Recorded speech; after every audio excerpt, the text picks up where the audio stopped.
DMTV Info, votre chaîne d'information en temps réel. La politique, la santé, le sport, les faits de société, la musique, les rumeurs et bien plus encore. Vous découvrirez cela dans notre chaîne DMTV Info.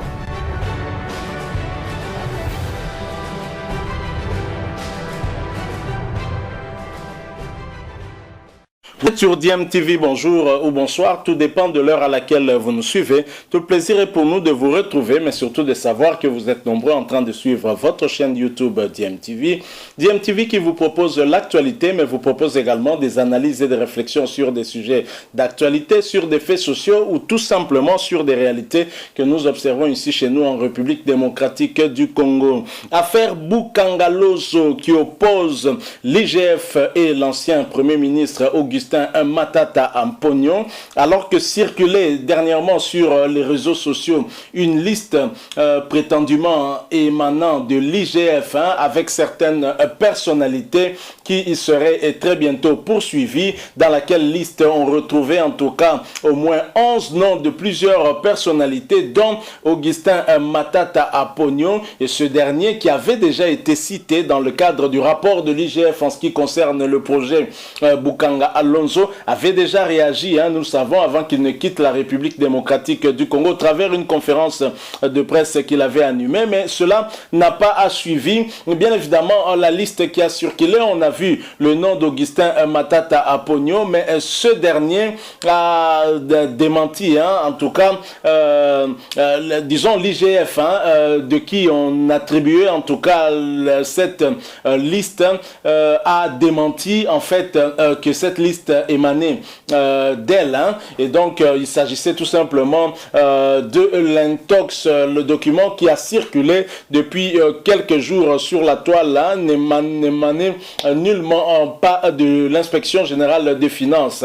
Jules Alinguet, inspecteur général des finances, a eu à démentir cette information. Alors qu'à cela ne tienne, Matata Ampognon, depuis Conakry où il se trouvait, il avait eu à réagir et à tweeter. Je vais vous lire en substance le message qu'il avait tweeté.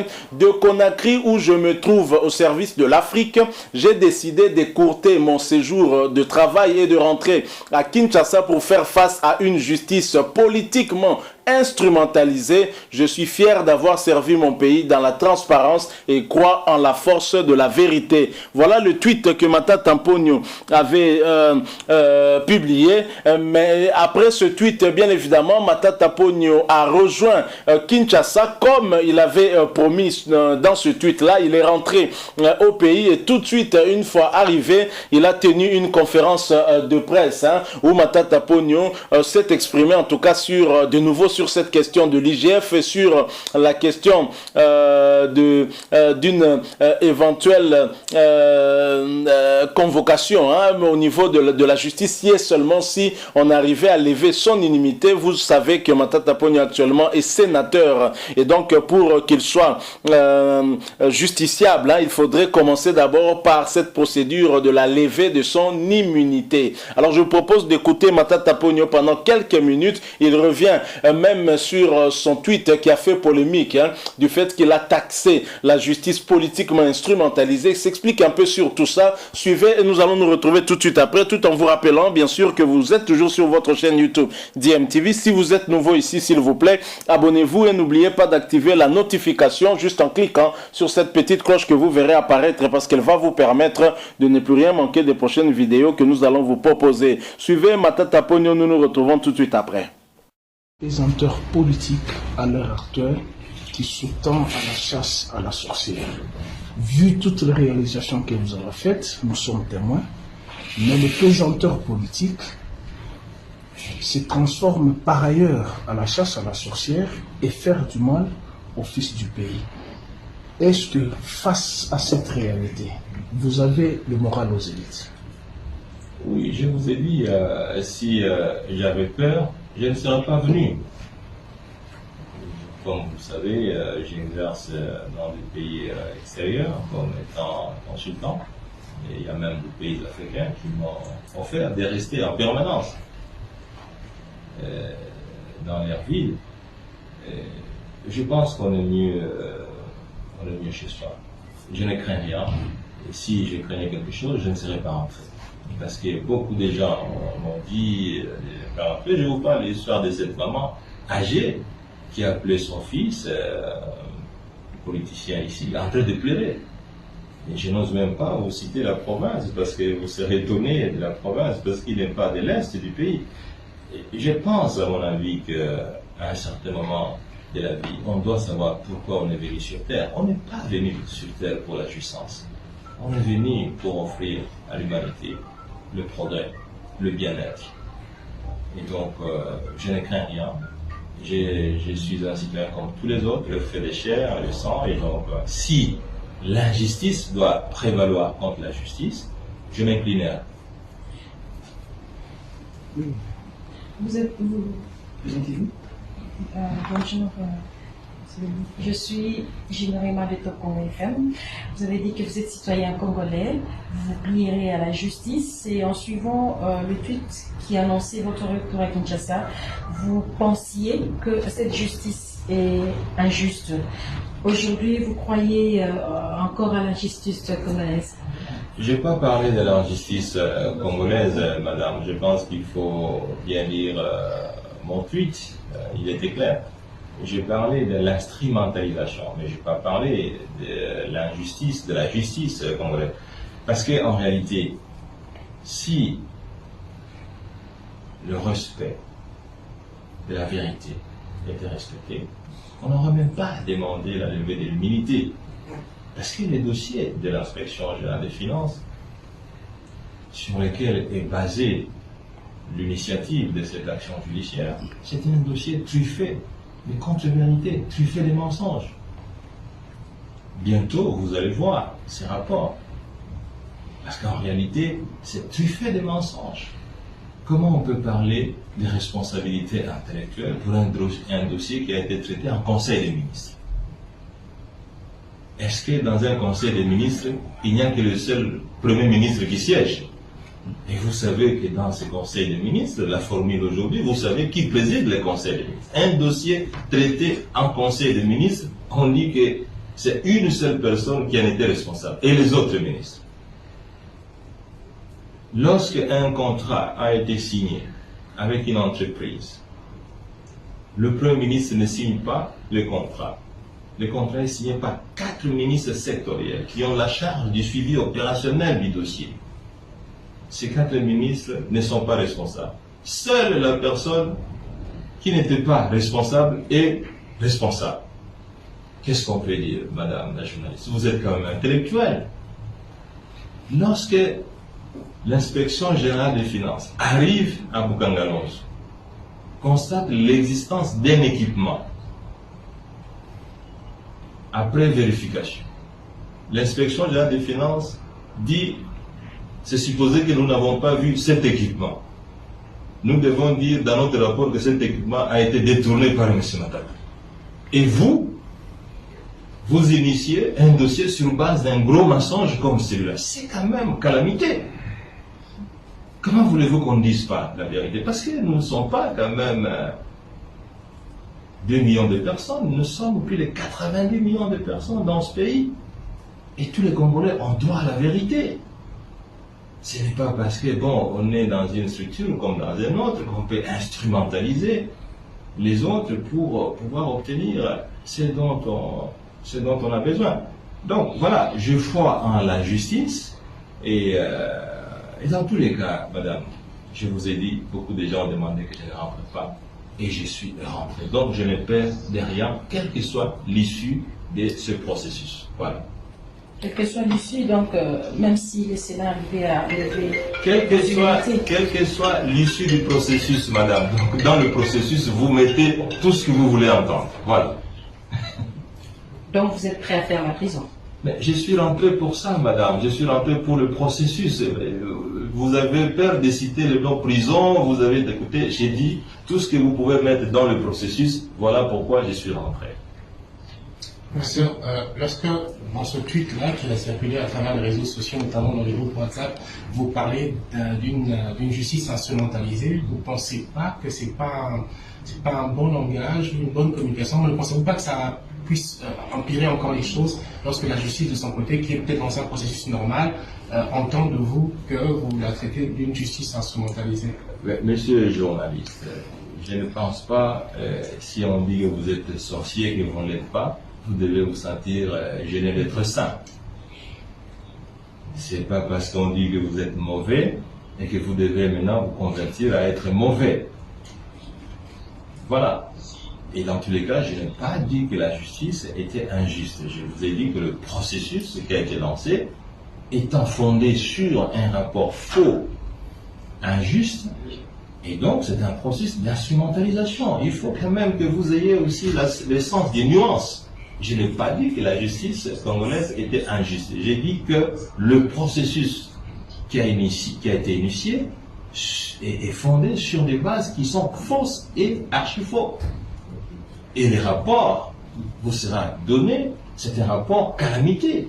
Si moi j'arrive dans votre maison, je trouve dans votre maison un téléviseur, et je vais faire le rapport que je n'ai pas vu le téléviseur, et j'initie un processus d'un rapport fondé sur l'absence du téléviseur, qu'est-ce que vous allez conclure?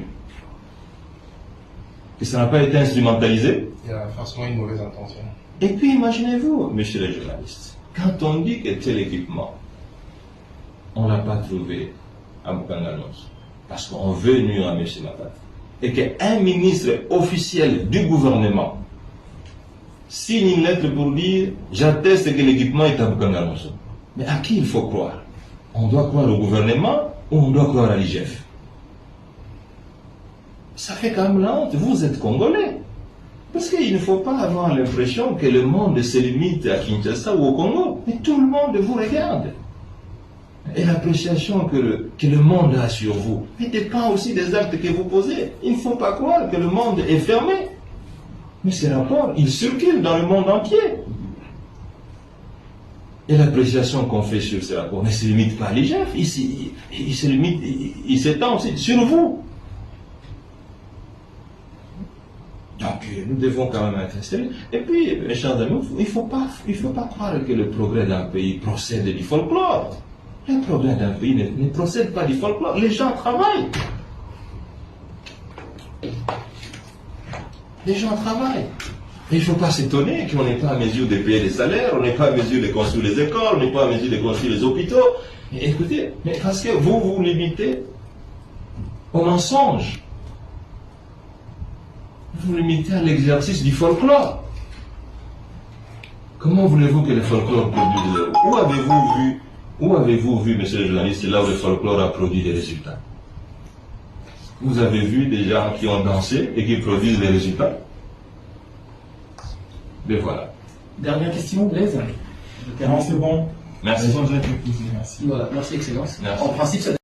Voilà, nous sommes de retour. Vous avez suivi cet extrait de ce point de presse tenu par l'ancien Premier ministre Augustin Matata Ponyo, qui affiche très clairement sa sérénité et qui n'a pas fait comme Willy Bakonga. Il n'a pas tenté de se dérober de la justice. Lui qui se trouvait déjà à l'étranger, il a même dit qu'il a eu des conseils de certains amis qui lui ont demandé de ne pas rentrer. Et surtout que la justice actuellement est politiquement instrumentalisée.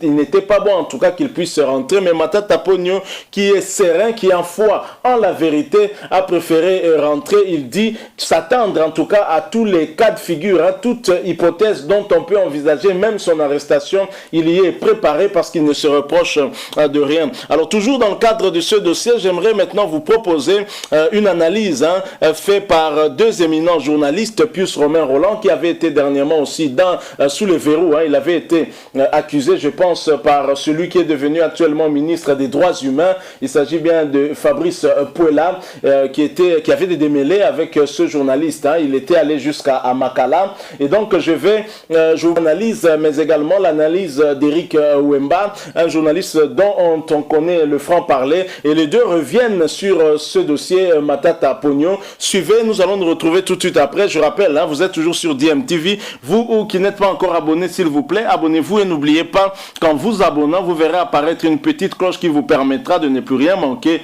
des prochaines vidéos que nous allons vous proposer. Suivons cet extrait, nous nous retrouvons tout de suite après. Matata Mpoyo qui serait bientôt devant la justice. D'ailleurs, lui-même, il est prêt à répondre devant la justice. On lui reproche clairement le détournement présumé de plus de 7 millions de dollars américains liés à la commande de machines et intrants auprès de la firme sud-africaine Africom.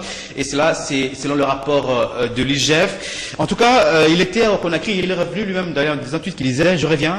Beaucoup m'ont dit de ne pas rentrer au pays, mais moi je suis congolais, je suis mieux chez moi. Je rentre dans mon pays pour faire face à la justice. Comment vous comprenez un peu cette détermination de Augustin Matata Mpoyo? Au-delà des polémiques qu'il y a dans les réseaux sociaux, au-delà, moi je ne voudrais pas entrer dans les fonds parce qu'il est clair, moi je ne comprends même pas cet échange au niveau des réseaux sociaux, ces coups de gueule entre Matata et l'inspecteur général des finances. À partir du moment où la justice est saisie d'une affaire, le travail de l'inspecteur général cesse. Donc ce chantage-là n'a pas sa raison d'être. Mais j'ai l'ouïe d'une part les comportements républicains de Matata, contrairement à Caleb, contrairement à Bakongwa et à John Numbi. Ça, ce ne sont pas des comportements républicains. On ne peut pas fuir la justice de son pays. Il fallait affronter cette justice-là. Ce que Matata fait, c'est déjà une bonne chose. Tout ce que nous pouvons souhaiter à ce soir, un procès équitable. Un procès équitable pour que les gens, quand ils sont interpellés, ne puissent pas aussi fuir. Parce que quand les gens ne font pas confiance à la justice, ils préfèrent prendre des chemins détournés. Cette affaire, on en parle. Cette affaire de Bukamalo, il y a eu trop de bruit. Il y a eu même certains de nos confrères qui ont mené une enquête.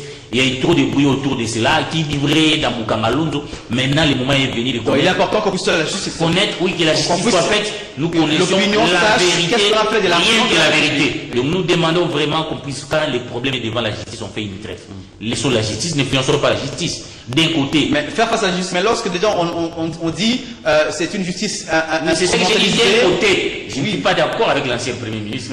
Quand vous venez, quand vous acceptez de venir devant la justice, dès que c'est que vous faites confiance à cette justice-là, vous ne pouvez pas même pas accepter de venir répondre à la justice, dire déjà à mon amont, cette justice est instrumentalisée. Si vous ne venez pas, il aurait dit rester à Conakry, il n'y aurait pas un mandat pour les prendre, il aurait dit se comporter comme les Bakonga. Mais puisqu'il vient, c'est que lui, il fait confiance à cette justice-là. Mais de l'autre côté, nous pensons qu'au niveau de l'inspection générale des finances, on doit maintenant chercher à mettre fin à cette polémique-là. J'ai appris que ce sont des collègues de promotion, Gilles Aligné et Matata, mais qu'ils ne mettent pas leur conflit qu'ils ont eu sur le plan académique dans les affaires de l'État. Nous voulons la vérité, rien que la vérité sur cette affaire du Bukamalondo, pour lesquelles l'État a donné beaucoup d'argent. Mais au-delà du procès, millions de dollars. Mais au-delà du procès, il faut tirer les leçons. Oui. Il faut tirer les leçons parce que j'ai comme l'impression qu'on ne tire pas les leçons. Même par les pouvoirs actuels. Les gens pensent qu'on attaque les pouvoirs. Non, nous avons vécu 18 ans d'un pouvoir. Quand nous vous disons, c'est pour vous mettre en garde, pour vous dire voilà ce qui s'est passé. Matin qui est venu, on n'a pas respecté la norme. C'était un projet extra-budgétaire, on n'est pas passé par le Parlement pour avoir l'aval du Parlement. On est allé, on a tendance dans notre pays à confondre vitesse et précipitation. Quand on ne respecte pas la norme, voilà des cas comme ça. C'est aussi là que je dénonce le fait qu'on a vu les directeurs du cabinet du chef de l'État dernièrement signer un contrat avec, pour les ports de bananes avec un consortium, je ne sais pas si d'Africains ou quoi, mais ce sont des actes, ça n'est pas encouragé. Il y a un gouvernement qui est en place. Donc les ministres sectoriels, je crois les ministres des Transports, devaient faire ce travail-là pour que quand, en cas de litige, que les gouvernements répondent, en cas de litige, que le Parlement sache comment les contrats s'est passé. Il n'appartient pas à partir du moment où on a déjà mis fin aux mesures conservatoires, les directeurs du cabinet ne peuvent plus signer des contrats comme ça au nom de la République. Parce que s'il y a litige, il ne peut pas être interpellé au Parlement. On doit un peu arrêter cette manière de faire des choses-là. Tirer les conséquences. Tirer les conséquences. Voilà. Respecter la norme seulement. J'invoque ici Etienne Tshisekedi Wamulumba. Il a dit le plus grand problème de ces pays, le respect des textes. Très bien. Puis sur Romain Roland, comment comprendre cette sérénité de Matata Mpoyo? Ouais, il faut je n'ai pas peur. Je vais d'abord. Je suis prêt à répondre et puis je dirai toute la vérité et la justice triomphera. Je veux paraphraser mon ami Yves Bouya qui a toujours tendance à dire je vais faire le toilettage technique. Moi je vais faire le toilettage professionnel. Oui. J'y étais hier. J'étais convié à couvrir son retour. J'étais à l'aéroport avec quelques consoeurs, quelques confrères. Il lui a été d'abord empêché de faire un point de presse à l'aéroport par les services de sécurité. Encore une dérive dictatoriale de ce régime. On lui a refusé. Il a déjà un mandat. Il n'a pas un mandat. C'est ça le problème avec la presse. On doit être lucide, rationnel.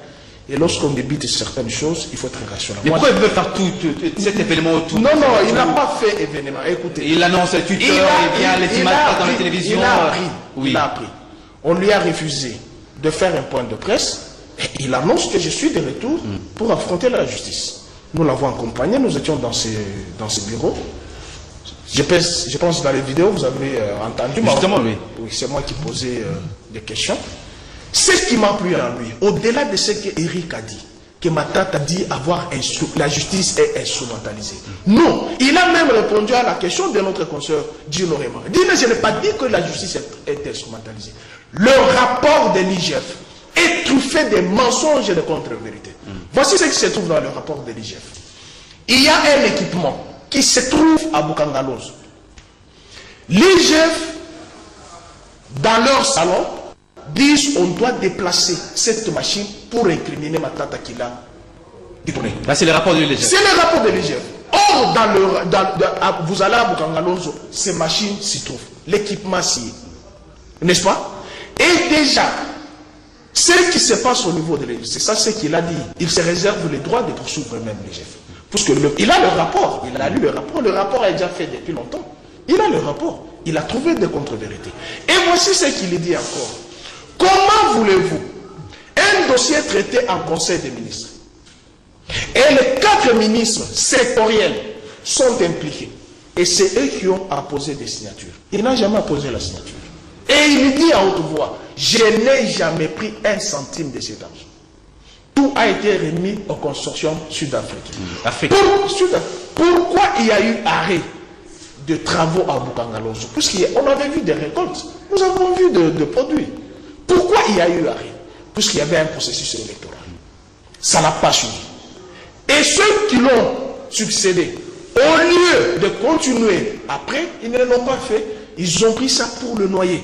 C'est ça le devoir de nous journalistes. Nous devons dire la vérité. Pas juste dire que la tête de Matata ne m'a pas plu puisqu'il a travaillé avec Kabila. Coûte que coûte, il a volé. Non. Moi, je lui ai posé la question. Voulez-vous affronter la justice? Pourquoi pas un procès public? Il dit c'est. Il n'a pas refusé.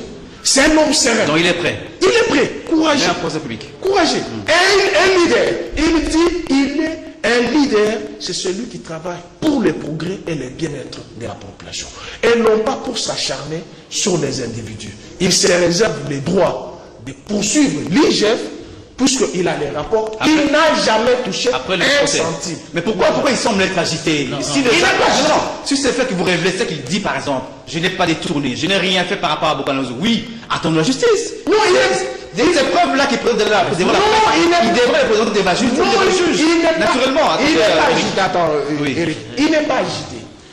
Il est invité par d'autres firmes internationales et d'autres pays qui cherchent à ce que qui travaille avec, n'est-ce pas? Et il était en Guinée-Conakry.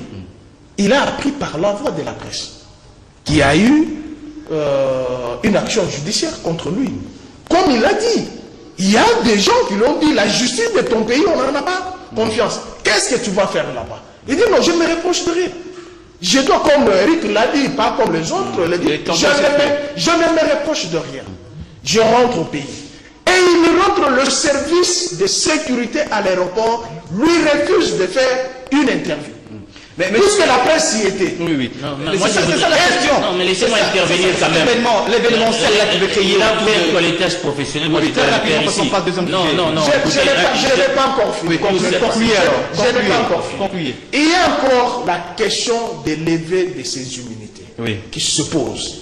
Chers confrères, nous tous, je vous ai dit ici au départ, lorsque vous gérez un pays, on le gère selon leurs règles et les lois de la République. Depuis quand dans un congrès, qui est une institution de haute portée, où le chef de l'État tient les discours, vous allez prendre un sous-point pour lever des immunités des sénateurs et des députés nationaux. Ça se passe. Allez-y comprendre tout ce qui se passe autour de lui. Ça ne se passe pas comme ça. Même pour la levée des immunités, il faut qu'il y ait un débat. Il faut qu'il y ait un débat. Nous avons vu John Tumba ici, de l'UDPS et de l'UNC. De l'UNC plutôt, c'est pas l'UDPS. De l'UNC, qui a commis des dégâts là-bas. Lorsqu'on l'a appelé pour enlever les humilités, vous avez vu comment il y a eu un débat sur ça. Mais puisque c'est Matata Pogno, puisqu'il a travaillé avec Kabila, non, ils n'ont pas droit au débat. C'est ça ce que je dis, c'est régime. a des démangeaisons à la vérité. N'arrive pas à supporter les concepts. Il faut dans ce que je dis. Du moment où lui-même, Matata Mpoyo, dit je suis prêt à répondre à la justice, vous avez la parole, Eric Wimba. Pourquoi pas aussi même demander au Sénat, lever même les unités, même... Il est fait, mais pas la procédure dans un congrès. Non, je peux comprendre, Pas dans un congrès. Il est veut bien. S'il dit je vais affronter la justice, il est frappé par les immunités parlementaires. Oui. Mais il va affronter la justice comment? Il faut les enlever. Il est tout à fait d'accord. Chose qui sera faite. Oui, mais pas par la procédure d'un congrès. Très bien. Il faut qu'il y ait un débat. Je pense que le débat sera organisé. Je ne sais pas la justice, il croit que... Je ne sais pas, quand mon confrère, mon distingué confrère, j'ai comme l'impression qu'il est membre du collectif de Matata. Non, nous sommes journalistes et restons quand même. Non, ne nous comportons pas. En tout cas, moi je suis en train de demander. Parce qu'en même temps, moi j'ai convenu, là je suis d'accord avec Pius, depuis que le pouvoir est là, même s'ils ont raison, vous avez vu d'affaire jouer. Ils avaient le droit de faire leur coup politique. On pêche épais par la procédure en vrai. Il faut respecter les normes. C'est ce que nous avions dit depuis toujours, même dans les procès camérés. En droit, les fonds et la forme sont substantiels. Oui. Il faut qu'on apprenne à respecter la procédure. Là, je suis d'accord. Mais dis-moi, dans cette affaire de Boukamalonzo, d'une manière directe ou directe, la responsabilité de Matata est engagée. Moi, j'ai parlé tout à l'heure. Non, la première responsabilité du Premier ministre, comment cette affaire atterrit comme ça sans passer. Lui, il parle aujourd'hui du Parlement, on condamne Ram. Mais c'est la même chose que les Matata ont fait dans ce pays. Il ne faudra pas les exonérer, même si on n'est pas d'accord avec ces pouvoirs. Ça, qui couvre avec moi le Parlement, il y avait un débat. On avait dit que ce projet est extra-budgétaire. On a mené un projet extra-budgétaire. On a déjà violé les lois des finances. Qui avait été couvert, non, c'est là où la loi de partenariat public-privé. Non, moi j'ai suivi les débats. C'était un projet extra-budgétaire. Hein, il ne faut pas aujourd'hui vraiment sanctifier Matata. Même avec les immeubles intelligents, il y avait à dire. Sous Matata, on sait qu'il y a eu retire de la coopération avec les fonds monétaires internationaux. Parce que ce n'est pas l'image qu'on donne de Matata d'un saint en cravate. Donc il n'est pas sain. Il n'est pas sain. Mais maintenant là, moi à ma place. Et aussi les Congolais ont droit de savoir de leur argent. De leur argent, parce qu'on ne peut pas comprendre qu'on a donné l'argent pour des plantes, mais nous avons récolté une université à Kindu. Ça paraît quand même contradictoire. Alors les Congolais veulent savoir. Moi je ne suis pas là pour condamner Matata, mais si. C'est que moi je peux réclamer à ce stade. Honnêtement, c'est une justice équitable. Je demande plus de ne pas aller précipitamment parce que quand on va démontrer qu'il a réellement détourné, ça ne va pas être bien. Vous ne pouvez pas dire qu'il y a eu 4 minutes, nous ne savons pas. Il a ses moyens de défense, il a un collectif qu'il paye. Donc ne jouez pas les rôles parce que ce n'est pas vous qui va payer les honoraires. Non, il a les informations, il peut donner ces informations. Voilà oui, donner l'information, appeler un peu d'équipe. Hein, dans des affaires qui concernent la justice. Parce qu'on ne sait pas, Matata, jusqu'après du compteur, il est présumé innocent. Nous attendons que son jugement pour savoir s'il a détourné ou pas. Il a beaucoup d'assurance de nous montrer le contraire. Si à part lui, il y a d'autres personnes qui ont détourné. C'est que nous voulons que la justice soit faite.